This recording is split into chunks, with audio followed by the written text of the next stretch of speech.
नारद जी महाराज ने आकर के भगवान से कहा कि ठाकुर जी अब आप ब्रज में ही लीला करते रहेंगे कि आगे की द्वारिका लीला, मथुरा लीला ये सब कैसे होंगी?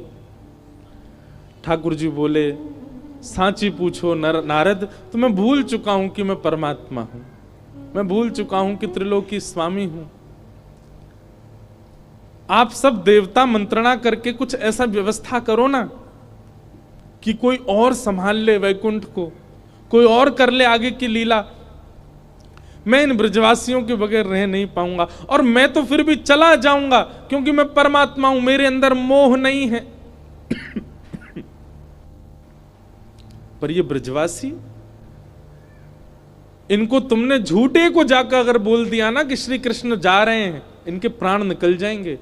मुझे जाता हुआ देखना तो इनके लिए सबसे बड़ा दुर्भाग्य होगा। नारद जी ने बैठ करके भगवान से बहुत देर चर्चा की और ठाकुर जी से कहा, नाथ आपको आना पड़ेगा और कोई उपचार नहीं।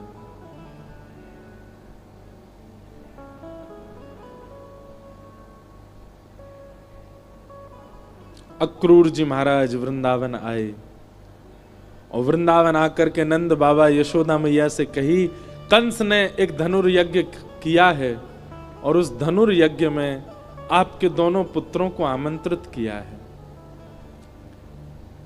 यशोदा मैया बोली, इतने राक्षस भेजे वाने हमारे लाला मारवे के काजे और अब निमंत्रण भेज रहे हो?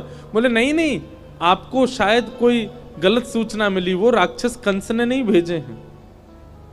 कंस तो इन दोनों को सम्मानित करना चाहते हैं। हमने सुना कुछ दिन पहले बहुत जोर की बारिश हुई तो इन्होंने गिरिराज जी उठा लिए थे, सब आप सबकी रक्षा की। तब से महाराज कंस के नित्य मन में चलता है कि कृष्ण बलराम दोनों आवे और उनको मैं सम्मानित करूं। सम्मान देने वाला कभी राक्षस भेज सकता है? सबके मन में तो विश्वास हो ही नहीं रहा था कंस की बातों पर ठाकुर जी ने मन बनाया कि अगर मैं नहीं बोला तो ये सब तो भेजेंगे ही नहीं। ठाकुर जी अपना रूप बदल के, रंग बदल के और थोड़ा भाव बदल करके सब ब्रजवासियों के बीच में आके बोले, ठीक है भैया, तुम सबरे ब्रजवासी बड़े मतलबी हो। जब राक्षस आ जाए, जब कालिया नाग आ जाए, जब इंद्र वर्षा कर दे तो कन्हैया कन्हैया कहते सबरे डोरेंगे। लेकिन आज एक राजा हमको सम्मान देना चाह रहे हो तो तुम सब चाहो नहीं हो कि हमें सम्मान मिले? इस बात को सुन के सब ब्रजवासी मौन हो गए। ठाकुर जी ने पत्थर रख के ये बात कही।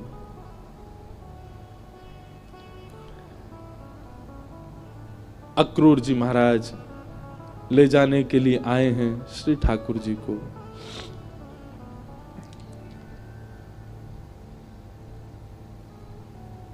गोपियां, गोप ग्वाल, ब्रज के सब ब्रजवासी मन ही मन विचार कर रहे हैं और विधाता से प्रार्थना कर रहे हैं कि अहो विधातस्तव न क्वचित् दया संयोज मैत्र्या प्रणयेन देहिना। अरे विधाता, तेरे अंदर दया नाम की चीज नहीं है क्या? कहां श्री कृष्ण को हमारा प्रेमी बना दिया, कहां हम सबके चित्त में उनके प्रति इतना प्रगाढ़ प्रेम प्रकट करा दिया। और जब हम सबके चित्त में प्रेम आ गया, आज मिलने का समय आया, अब उनके संग रहने का समय आया, उनके संग अब लीला करने का समय आया, तो तू उनको हमसे दूर कर रहा है।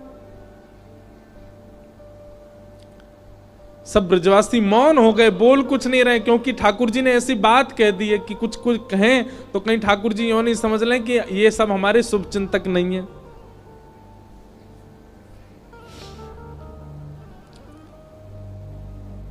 सब ब्रजवासी आज अपने घर नहीं गए, नंद भवन के द्वार पर बैठे हैं और पूरी रात सब सूर्य नारायण से प्रार्थना कर रहे हैं, हे सूर्य नारायण, आप कल उदित मत होना, क्योंकि आपके उदित होते ही लाला हमें छोड़ के चलो जाएगो। रात में यशोदा मैया श्री ठाकुर जी को अंग से लगा करके सो रही है, लिपट के सोते हैं मैया से। मैया को तो थोड़ी घबराहट हो रही है कि मेरो लाला 2 दिन के काजे मथुरा जा रहा है, पर ठाकुर जी के हृदय में तो इतनी वेदना है, इतनी वेदना है। बार बार मैया के वक्ष में अपना मुख रख देते हैं और बार बार मैया के तन की सुगंधी को ठाकुर जी भीतर लेते हैं, रोने लग जाते हैं, नेत्रों से अत्यंत आंसू गिरते हैं कि अब ये सुगंधी मुझे कभी नहीं आएगी। अब मुझको नींद कैसे आवेगी मैया से लिपटे बगैर? मैं कैसे बताऊं मैया को कि मैं छल कर रहा हूं इनके संग, अब मैं चलो जाऊंगा। मैया के एक एक अंग का स्पर्श ठाकुर जी अपनी स्मृति में ले रहे हैं। मैया के हाथ कैसे हैं, मैया को वक्ष कैसे, मैया को मुख कैसे, मैया को पेट कैसे, मैया के चरण कैसे, ताकि जब जब याद आवेगी मथुरा जावे के बाद तब तब अपने हाथन को स्पर्श करके स्मरण कर ले करूंगा।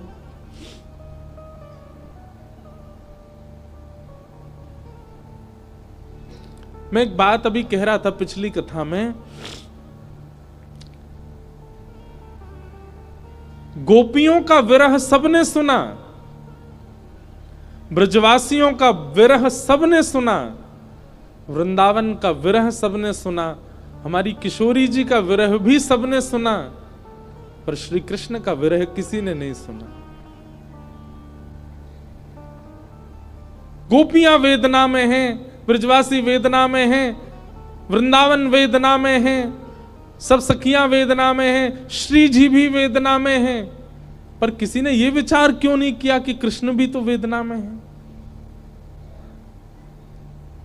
और मैं व्यास मंच पर बैठ करके कह दूं, संत जनों के सानिध्य में मेरे मुख से निकल रही है ये बात, ब्रजवासी, ब्रज गोपिकाएं, वृंदावन आदि आदि जितने भी विरह हैं, इन सब का विरह एक पडले में रख दो और श्री कृष्ण का ब्रज के प्रति विरह एक पडला में रख दो। कृष्ण का विरह भारी है, पर क्योंकि वे पुरुष हैं इसलिए उनका विरह छुपा हुआ है।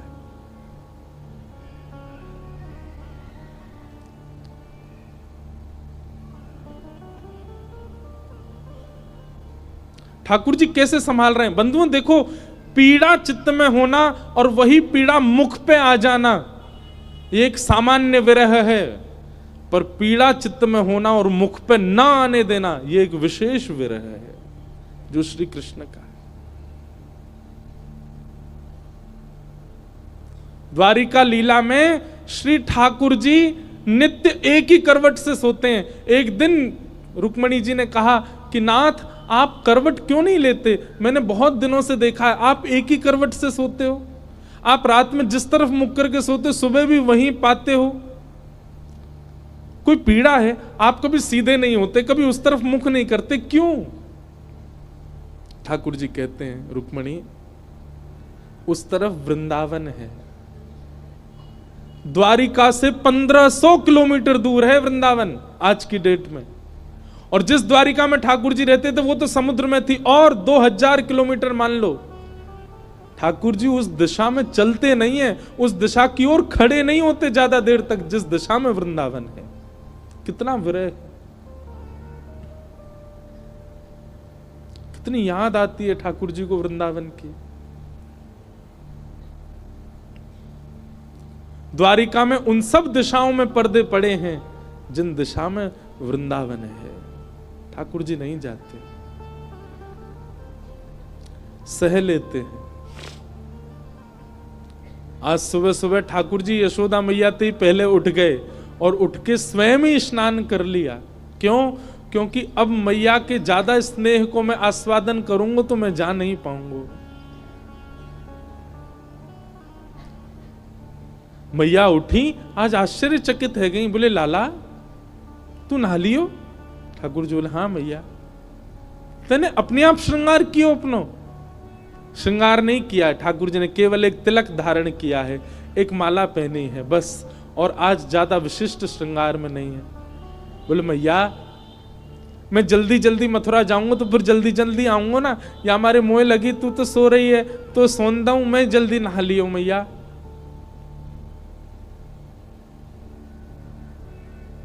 यशोदा मैया थोड़ी सी विचलित तो हुई आज तक ऐसा नहीं हुआ था।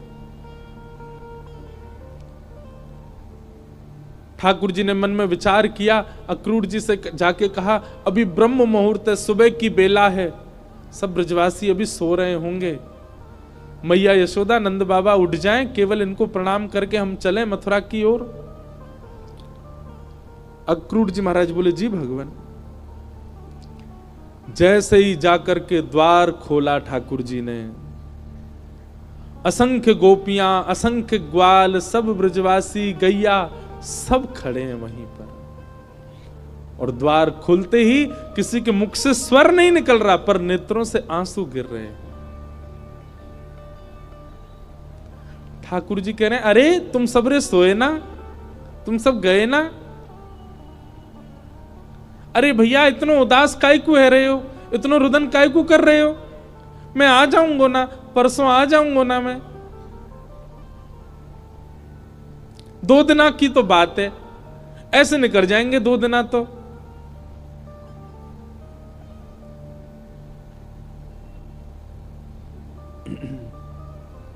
देखे बिन कान्हा जब मन नाही माना, इन आंखों से आज हमने ब्रह्म पहचाना। कृष्ण चरण कमलों में मन को लगाना, इन गोपियों का ताना ये उल्हाना, दर्शन का बहाना है। गोपियां बहाने बना बना करके आती हैं। घर में मक्खन धरोए फिर भी जबरदस्ती मक्खन लेवे जामे कि या बहाने कन्हैया दिख जाएगो। घर में गैया बंधी है, गोबर धरोए, पर गोबर लेवे के काजे जबरदस्ती नंद भवन में भीतर घुसे कि कन्हैया दिख जाएंगे। इन बहानों से श्री कृष्ण को नित्य देखने वाली गोपियां वो 2 दिन बिना कृष्ण के कैसे रहेंगी?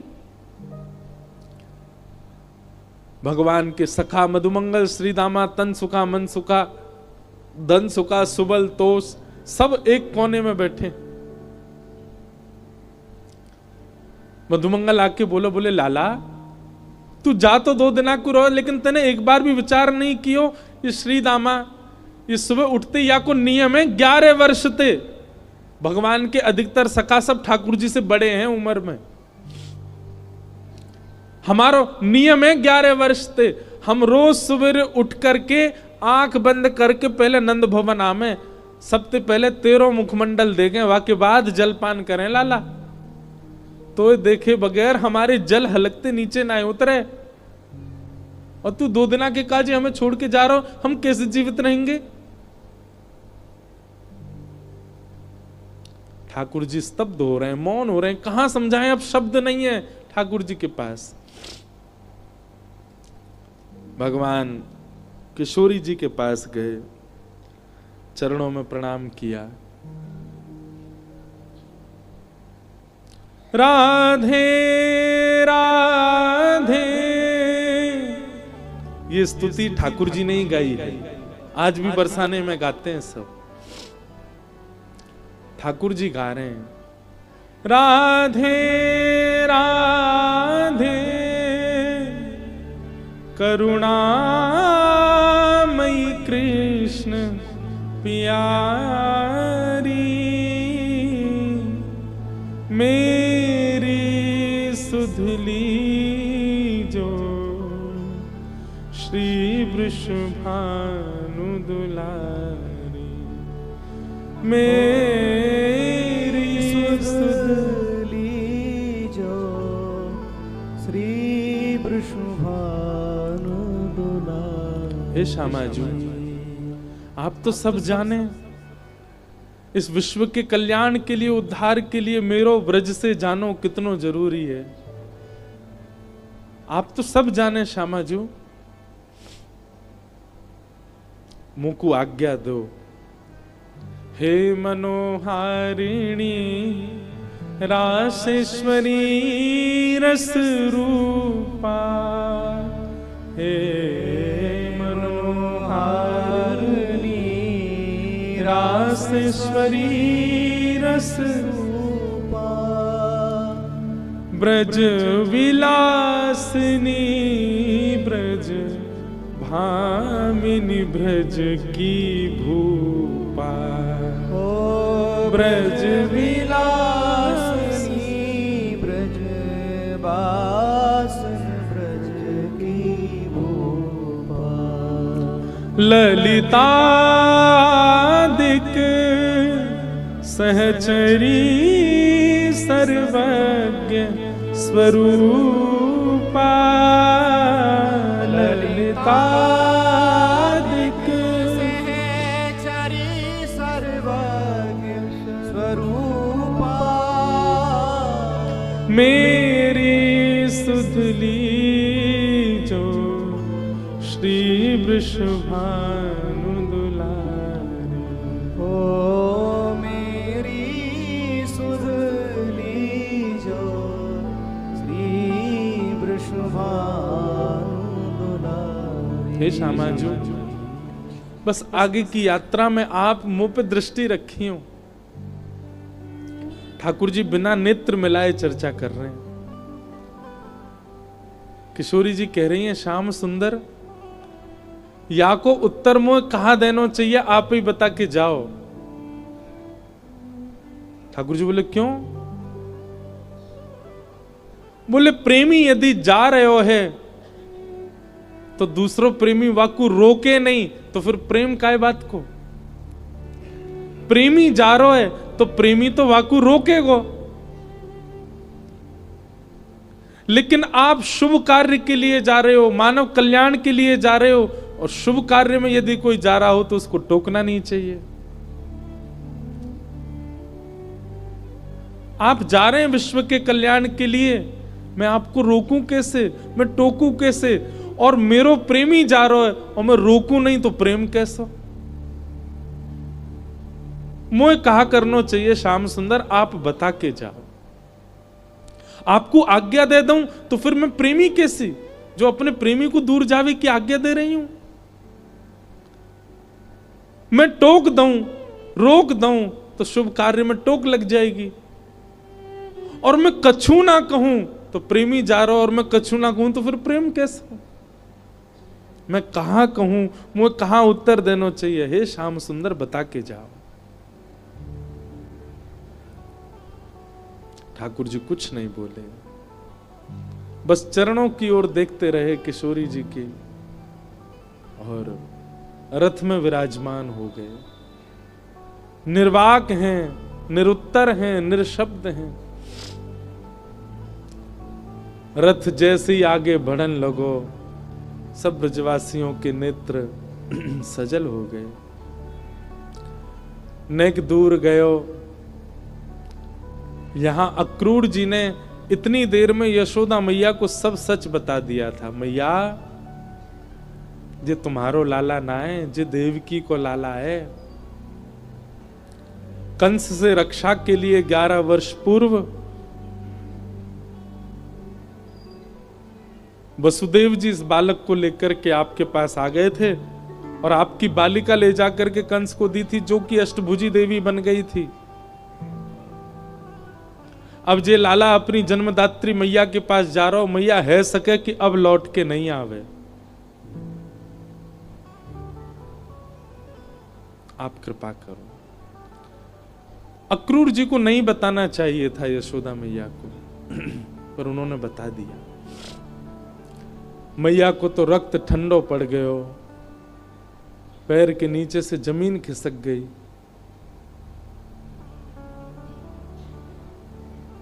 ठाकुर जी रथ में बैठ करके जैसे ही जाने लगे, थोड़ी देर बाद जब रथ के चाबुक की आवाज आई, रथ के पहियान की आवाज आई, तब मैया को होश आयो और निकल के भागी अपने भवन से।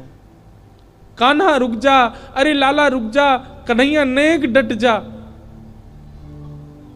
मैया की आवाज सुनकर के श्री ठाकुर जी चलते रथ से कूद पड़े, दौड़ करके आए, मैया के अंग से लिपट गए। मैया तू काय को रो रही है? मैं आ रहा हूं ना, परसों आ जाऊंगा। मैया तू रोवे मत, ऐसे करेगी तो मैं किस जाऊंगा? लाला, मैया सर्वांगीण अंग का स्पर्श करती जा रही है ठाकुर जी के, और कह रही है लाला मोए जो पता ही तू गोपीन ते झूठ बोले, तू गालन ते झूठ बोले, सबन ते झूठ बोल ले, लेकिन आज तू मोते झूठ बोल रहा है। मुझको सब पता चल गई लाला, तू मेरो लाला ना है, तू तो देवकी को लाला है। कंस से रक्षा के काजे अक्रूर जी महाराज तो मेरे पास छोड़ गए, वसुदेव जी महाराज तो मेरे पास छोड़ गए। 11 वर्ष 56 दिना तक मैंने तेरो पालन पोषण कियो, मक्खन खावे के काजे तो को छड़ी दिखाई, उखल में बांध दियो, कभी तेरे पीछे छड़ी लेकर के भागी, कभी तेरो कान मरोड़ दियो, कभी तेरो हाथ जोड़ते पकड़ लियो लाला, ऐसो कोमल सो मेरो लाला। आज मुझको ग्लानी है रही, मैंने क्यों कियो ये सब? नाय मैया, तू मेरी मैया है, तू सब कर सके, तू को सबरो अधिकार है, तू अभी मोको मार ले मैया, तू को सब अधिकार है मैया, मैं तेरो ही तो हूं। लाला तेने बहुत प्रेम दियो मोको, तेने बहुत स्नेह दियो मोको, पर मैं इतनी निष्ठुर नहीं हूं कि एक मैया के प्रेमास्पद को हमेशा के लिए अपने पास रख लूंगी। मैं भी तो मां हूं, मैं भी तो समझूं कि बालक के बिछुड़वे को कष्ट कहा हुआ, आज समझ रही हूं।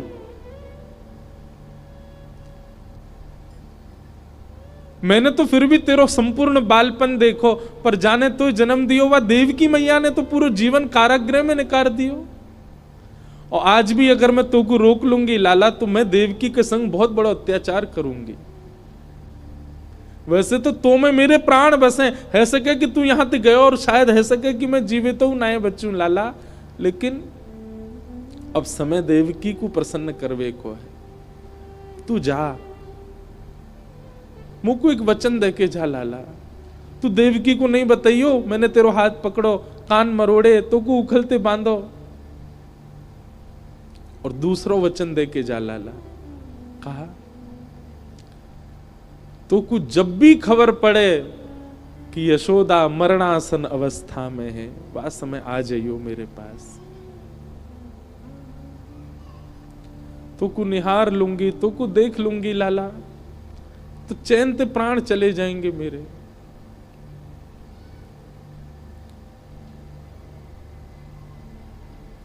ठाकुर जी लिपट गए यशोदा मैया से, सब खड़े रो रहे हैं, अक्रूर जी तक रुदन कर रहे हैं जो ठाकुर जी को लेने आए। ठाकुर जी बोले मैया तू ब्रजवासी ने मत बताइयो ये बात, ये सब प्राण त्याग देंगे अपने, इन्हें तू यहीं रहने दियो कि मैं परसों आ जाऊंगा। और मैया तू अपना ध्यान रखियो, मैं आ जाऊंगा जल्दी। चरणों में प्रणाम करके जैसे श्री कृष्ण मुड़े हैं रथ की ओर, यशोदा जी मूर्छित हो गए। ठाकुर जी ने गोद में भर लिया, सब ब्रजवासियों से कहा मैया को संभालो। सब ब्रजवासी संभालने लगे। बार बार ठाकुर जी मन में विचार करें मैं नहीं जाऊं, पर ब्रह्मांड दिखाई देवे, त्रिलोकी दिखाई देवे, द्वारिका दिखाई देवे, जीव उद्धार दिखाई देवे, हम मानवन को कल्याण दिखाई देवे, गीता को उपदेश दिखाई देवे, महाभारत को युद्ध दिखाई देवे, अर्जुन पे कृपा दिखाई देवे। इन सब के आगे ब्रज का प्रेम तोलने का विषय नहीं है, पर अगर ये प्रेम को त्याग नहीं कियो तो वो सब नहीं है पाएगा। कलयुग में सब लोग प्रेम जानने वाले समझने वाले नहीं हैं, सब स्वार्थ से मेरी भक्ति करेंगे। ऐसे स्वार्थियों के लिए भी मुझे कुछ ज्ञान तो देना पड़ेगा।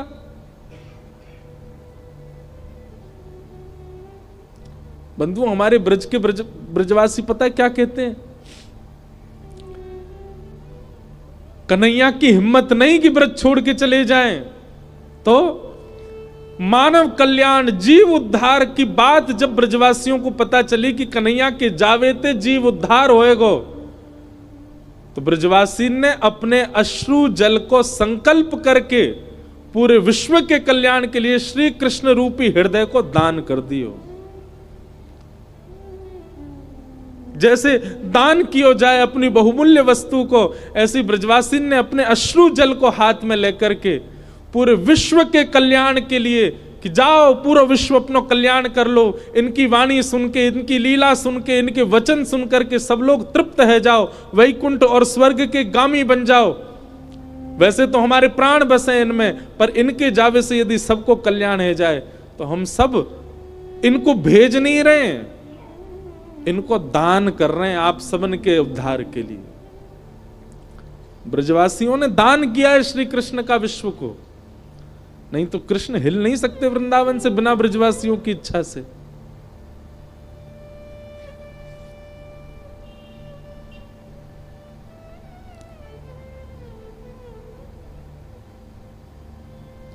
सब देख रहे हैं रथ की ओर।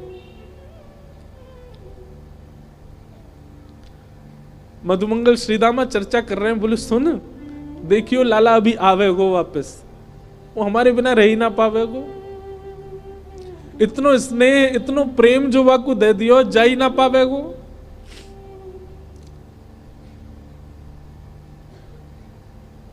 मधुमंगल बोलो श्रीदामा पर ये जा रो है, ये आना रो लौट के। आज हमें लाला पे संशय ना है रो, हमें अपने प्रेम पे संशय है रो कि क्यों ना आ रो जी लौट के। रथ दिखता रहा खड़े रहे, ध्वजा दिखती रही खड़े रहे, और जैसे ही रथ दिखना बंद हुआ, ध्वजा दिखनी बंद हुई, नहीं आए ठाकुर जी लौट के। असंख्य ब्रजवासी वहीं मूर्छित हो गए ठाकुर जी को बिना देखे। नंद बाबा बोले अरे मधुमंगल श्रीदामा, ए भैया ये कहा कर रहे हो, देख परसों आ जाएगा लाला, ये देख सब मूर्छित है गए, जल्दी जा संभालो। सब ब्रजवासी इनको लगायो, कोई जल लेके आ रहा हो, कोई जल पान करा रहा है, गोपी इनको ले ले करके घर की ओर भाग रहे हैं। ऐसी विरह वेदना सबके चित्त में है रही है।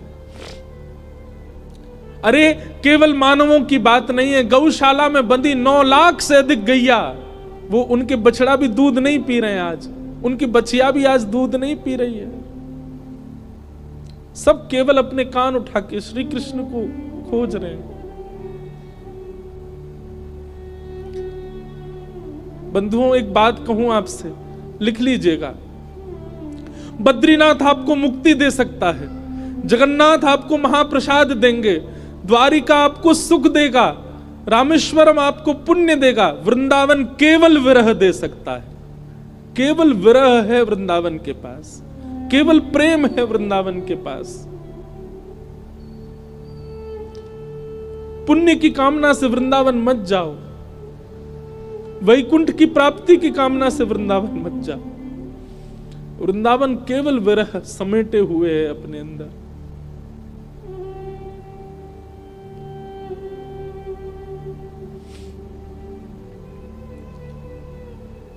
हमारे ब्रज में कहते हैं, वृंदावनम परित्यज्य पाद मेकम न गच्छति।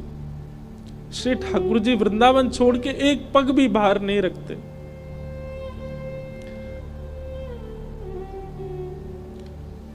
तन गया है ठाकुर जी का द्वारिका मथुरा, आत्मा तो आज भी वृंदावन में ही है, प्राण तो अब भी वृंदावन में ही है श्री ठाकुर जी के। वो कभी नहीं जा सकते वृंदावन छोड़ करके।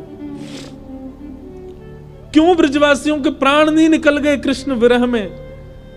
क्योंकि अब स्थूल रूप से भले ही कृष्ण नहीं दिख रहे हैं, सबके अंतस्थ में श्री कृष्ण बैठ गए हैं। गोपियां नेत्र बंद करके अपने अंतस्थ में ही अनुभव कर रही हैं। ऐसा लगता है कृष्ण छू रहे हैं, पर आंख खोल के देखती हैं तो है नहीं।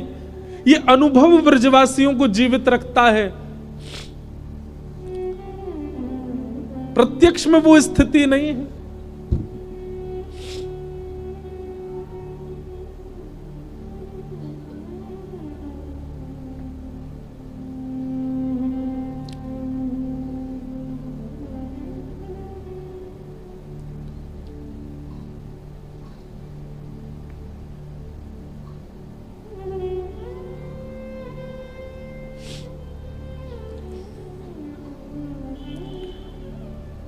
ठाकुर जी मथुरा पहुंचे। मथुरा आकर के श्री ठाकुर जी ने कुबला पीड़ हाथी का वध किया। अब ठाकुर जी की लीला में आपको ऐश्वर्य ज्यादा दिखेगा, क्योंकि प्रेमी श्री कृष्ण तो वृंदावन ही रह गए। ऐसा भी कहूं कि ठाकुर जी का स्वभाव वृंदावन में रह गया, अब प्रभाव आगे आ रहा है। वो चंचलता, वो मधुरता, वो प्रियता, अब सब ठाकुर जी ने उसको गौड़ कर लिया। अब ठाकुर जी परब्रह्म की भांति लीला कर रहे हैं, मानो अपने परब्रह्मत्व पर ही ठाकुर जी को क्रोध आ रहा है कि मैं क्यों हूं जिसके कारण मुझे ब्रज छोड़ना पड़ा। कुबल्या पीड़ हाथी का वध कर दिया, जितने मल्ल थे कंस के रणभूमि में सबको मार दिया ठाकुर जी ने। और 50 सिड्डी ऊपर बैठे हुए कंस को देखा, एक छलांग मार करके ठाकुर जी उसके पास पहुंच गए, दोनों भुजाओं में कंस को उठा करके पृथ्वी पर पटक दिया, गिरते ही कंस के प्राण निकल गए। भगवान तुरंत कारागृह की ओर दौड़े। बंधु एक बात कहूं, ठाकुर जी का एक खेल है, विरह और संयोग, संयोग और वियोग। जिस किसी को भी संयोग का अनुभव हो रहा है, तैयार रहना, वियोग आएगा जीवन में, क्योंकि ये खेल है श्री कृष्ण का। वो ऐसे ही करते हैं, जिसको संयोग देते हैं उसको वियोग देते ही हैं। और जो कोई भी रुदन कर रहा है, जिसके भी चित्त में वियोग, जिसके भी जीवन में वियोग है, परेशान मत होना, एक दिन संयोग होगा। 11 वर्ष 56 दिन पहले छोटी से एक दिना के ठाकुर जी मैया को छोड़ के चले गए, उनको वियोग दे दिया। कहां तो इतना बड़ा संयोग दिया कि उनके गर्भ से प्रकट हुए, और गर्भ से प्रकट होते इतना बड़ा वियोग दे दिया कि मैया रोती विलखती छोड़ गए। 11 वर्ष 56 दिन तक मैं किसका पक्ष लूं, यशोदा जी का या देवकी का? देवकी मैया रोज कारागृह में खिड़की पे खड़ी हो जाती है, ऊपर साधन नहीं है तो जबरदस्ती घड़े पे घड़ा रख के या कोई ऐसी व्यवस्था करके खिड़की के ऊपर खड़ी हो जाती है, और वहां से वृंदावन से आने वाले लोगों को बुलाती है। बोले सुनो, कहां ते आ रहे हो? बोले हम तो वृंदावन ते आ रहे हैं। अच्छा, तुमने वृंदावन में कुछ देखो? अरे बड़ी सुंदर लता गुल्म, यमुना जी, ऐसी रेणु, ऐसी गैया, ऐसे गोप ग्वाल। देवकी मैया बोले सबसे सुंदर कहा है वृंदावन में? मैया सबसे सुंदर तो यशोदा को लाला है। अरे मैया कैसो चले, कैसी बात बनावे, कैसे नैन मटकावे, वाके अंदर तो ऐसी सुगंधी आवे। अरे हम तो सांची पूछो, हम तो भैया देखवे जामे। द्वार वहीं खिड़की पे खड़ी खड़ी देवकी रुदन करती है, मैं कब देखूंगी अपने लाला को? काश इन्होंने यशोदा की लाला की जगह एक बार कह दिया हो तो देवकी को लाला। उनका विरह कम नहीं है। 11 वर्ष 56 दिन कहां ब्रजमंडल में इतना आनंद, इतना सुख, इतने उत्साह। कई लोग मुझे बोलते हैं ठाकुर जी क्यों, कितना बुरा किया ठाकुर जी ने ब्रजवासियों के साथ। ठाकुर जी को देवकी का विरह दिखाई दे रहा है। जहां लाखों नर नारी आनंद कर रहे थे, वहीं एक कारागृह में बैठकर के सिसक सिसक के रो रही है देवकी। पता चला जब देवकी को कि मेरे लाला ने गिरिराज जी उठाए हैं, 7 दिन तक अन्न जल नहीं पाया, केवल जल पी करके व्रत कर रही है कि मेरे लाला स्वस्थ रहे, मेरे लाला को कोई पीड़ा नहीं हो। जैसी पता चलती कोई राक्षस वृंदावन चलो गयो है, देवी की मैया उसी समय तप में बैठ जाती। हे विधाता, आप जैसे कहेंगे वैसे जीवन जीऊंगी, पूरी युवावस्था मैंने जेल में निकाल दी, बस मेरे लाला को स्वस्थ रखी हूं, प्रसन्न रखी। आज 11 वर्ष 56 दिन बाद उस कारागृह में चंदन की सुगंधी आ रही है। उस कारागृह की ओर एक प्रकाश आ रहा है। जैसे देवकी मैया ने कारागृह के द्वार से झांक करके देखा, श्याम वर्ण है, मधुर कटाक्ष नेत्र हैं, अद्भुत अधरामृत है, घुंघराले केश हैं, सुंदर पटका डाले हैं श्री ठाकुर जी, त्रिभंग ललित श्याम सुंदर टेढ़ी सी चाल चलते भय आ रहे हैं मैया की ओर। जैसे ही मैया ने देखा, देखते ही मैया तो न्योछावर हो गई लाला पे। मेरो कन्हैया आ गयो, मेरो लाला आ गयो। जेल के भीतर ही नृत्य करने लगी। ठाकुर जी दौड़े मैया के पास, ताला खोल के भीतर प्रवेश किया। मैया ने अपने अंक में भर लिया। 2 बार मूर्छित हो गई देवकी, ठाकुर जी को अंक में भर के। ठाकुर जी ने बहुत स्नेह किया। मैया ने लाला को हाथ पकड़ लिया और पकड़ करके बोली, लाला अब तू नहीं जाएगो मुझे छोड़ के, कहीं नहीं जाएगो, कभी नहीं जाएगो, वचन दे मुझको, नहीं तो प्राण त्याग दूंगी। ठाकुर जी के चित्त में यशोदा का भी स्मरण होता है। देवकी मैया, मैया मैं तो वचन दे रहा हूं, अब नहीं जाऊंगा, अब तेरे पास आ गया, तेरे पास ही रहूंगा मैं। श्री कृष्ण का विरह कौन सुनाता है? श्री कृष्ण का विरह कौन गाता है? उनकी वेदना कौन समझ पाता है?